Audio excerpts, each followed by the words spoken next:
नमस्कार। पॉलिटिक्स में आप सबों का स्वागत है।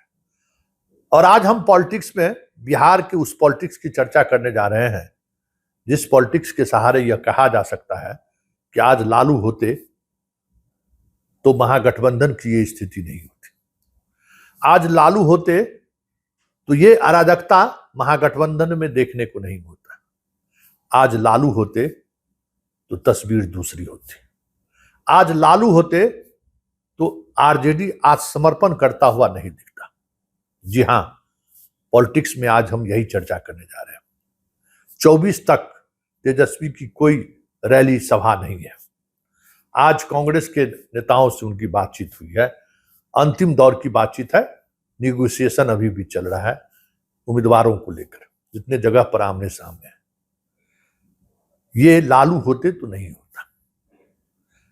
मैं इसलिए कह रहा हूं कि लालू होते तो ऐसा नहीं होता, क्योंकि लालू जब चुनावी राजनीति में सक्रिय थे तो उनकी एक टीम होती थी और उस टीम में कह सकते हैं कि एक से एक धुरंधर खिलाड़ी सब हुआ करता था, राजनीतिक तौर पर, प्रशासनिक तौर पर, और जो व्यवस्था, पर्दे के पीछे जो व्यवस्था करने वाले जो लोग होते हैं, उसकी एक पूरी टीम हुआ करती थी। भले लालू को परास्त करने में नीतीश कामयाब हो गए 2005 में, लेकिन नीतीश के लगातार सत्ता में रहने के बावजूद भी लालू अप्रासंगिक नहीं हुआ। लेकिन तेजस्वी इस चुनाव के बाद अप्रासंगिक हो जाए तो कोई बड़ी बात नहीं होगी। वजह क्या है? अब बताइए कि दो उम्मीदवार, एक वर्तमान आरजेडी का विधायक, पिछली बार किस तरीके से उन्होंने चुनाव जीता, वो भी बीजेपी के गढ़ वाले इलाके से, वो सीट आप सहनी को दे देते हैं और उस वजह से जो कह सकते हैं अराजकता फैली सिस्टम में, व्यवस्था में, नामांकन गलती हो गया। उन्हें पता ही नहीं था कि सहनी की पार्टी मान्यता प्राप्त नहीं है। भले उनको सिंबल मिल जाए, लेकिन 10 लोगों का नॉमिनेशन कराने में प्रस्तावक और समर्थक चाहिए। उसी तरीके से मोहनिया में आज जो कुछ भी हुआ है, जाति प्रमाण पत्र को लेकर जो बातें सामने आई हैं, उसमें कई तरह के आरोप प्रत्यारोप हैं, कई तरह के सवाल हैं कि पिछले बार वो चुनाव लड़ी तो क्यों नहीं रद्द हुआ। कई तरह के सवाल खड़े हुए हैं। लेकिन आज प्रशासन भी इस तरीके के फैसले लेने की आजादी या बिना घबराहट का लेने की स्थिति में इसलिए है कि वो लालू का टीम जो फाइट करता था, आज उसका डर नहीं है। तेजस्वी के पास कोई टीम नहीं है। लाख आप आलोचना कर लीजिए, जगदानंद सिंह के बारे में कहा जाता है कि वो आरजेडी का जो ये इस तरीके के कामकाज के माहिर खिलाड़ी माने जाते थे। कोई नॉमिनेशन में गड़बड़ी का सवाल ही नहीं पैदा लेता था। पटना से वो खुद मॉनिटरिंग करते थे। पिछले 2020 में तेजस्वी के उस रिजल्ट के पीछे अगर बड़ा होमवर्क अगर किसी का था, कोई आदमी मतलब पर्दे के पीछे रहते हुए जो एक होमवर्क करके तेजस्वी को सामने लाया, उसमें जगदानंद सिंह की बड़ी भूमिका थी। इस बार वो भी नहीं है, मनोज झा भी नहीं है, रघुवंश बाबू अब इस दुनिया में नहीं है। एक से एक रामचंद्र पूर्वे हो, अब्दुल बारी सिद्दीकी हो, फातिमी हो, आप देख लीजिए, एक से एक स्टार वार लालू के साथ हुआ करता था। तेजस्वी के साथ कौन है? एक भी नाम गिना दीजिए, बस संजय यादव। संजय यादव के अलावा कोई दूसरा चेहरा अगर, और मनोज झा की स्थिति आप देख ही रहे हैं। उसके बाद जितने लोग उनके पास, एगो कारी सुहेब है हमारे इलाका का, उसकी भी चर्चा सुनते हैं कि बहुत करीबी है, और एक और कोई मुसलमान है जो तेजस्वी का सारा कुछ देखता है। उन लोगों को बिहार का भूगोल का क्या जानकारी है? आप बताइए, बरुराज में जिसको कारी सुहेब टिकट दिलवाया है कुढ़न्नी से, जो खबर हमको मिली है कि कुढ़न्नी से जिस आदमी को टिकट इन्होंने दिलाया है, वो आदमी बसावन भगत बीजेपी का के बड़े नेता है, और उन्होंने उनके दामाद को आप टिकट दिए। ठीक हो सकता है कि लालू की सहमति ली गई हो, लेकिन लालू की टीम होते तो ऐसा नहीं होता।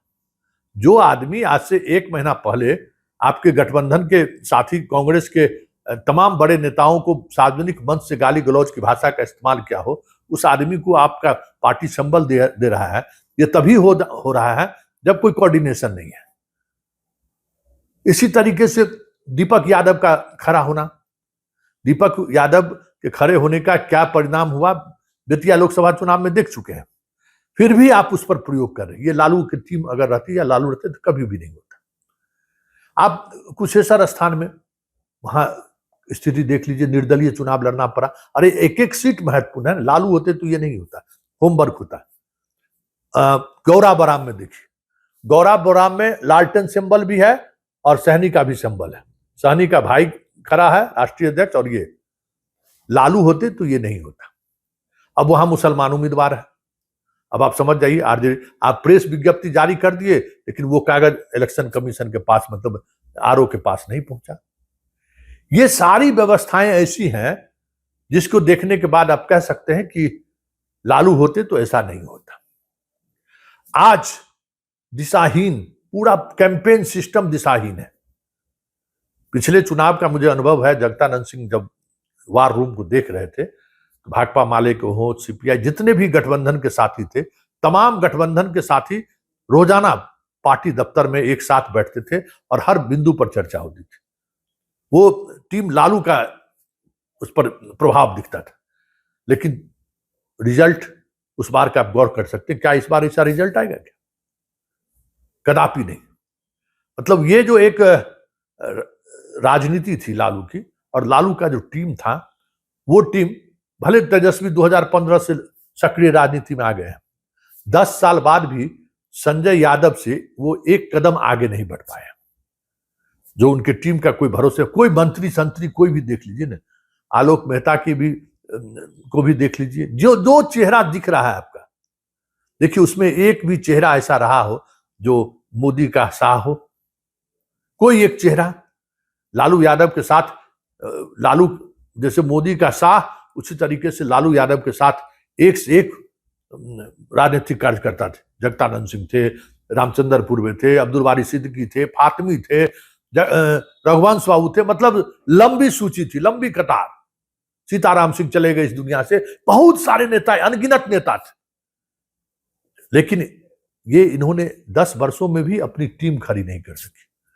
और आज जो स्थिति है आरजेडी का, और जिस तरीके से पूरी टीम, मतलब आरजेडी का पूरा उम्मीदवार कुनबा हतोत्साहित है, ऐसे में क्या हम बार बार कहते हैं कि 2010 वाली स्थिति हो जाए तो कोई बड़ी बात नहीं होगी, क्योंकि पूरी पार्टी टीम वर्क नहीं हो रहा है, बस सिर्फ होम वर्क हो रहा है। और होम वर्क सिर्फ तेजस्वी और संजय यादव के बीच जो होम वर्क हो रहा है, वही उसी के सहारे पार्टी चल रही है।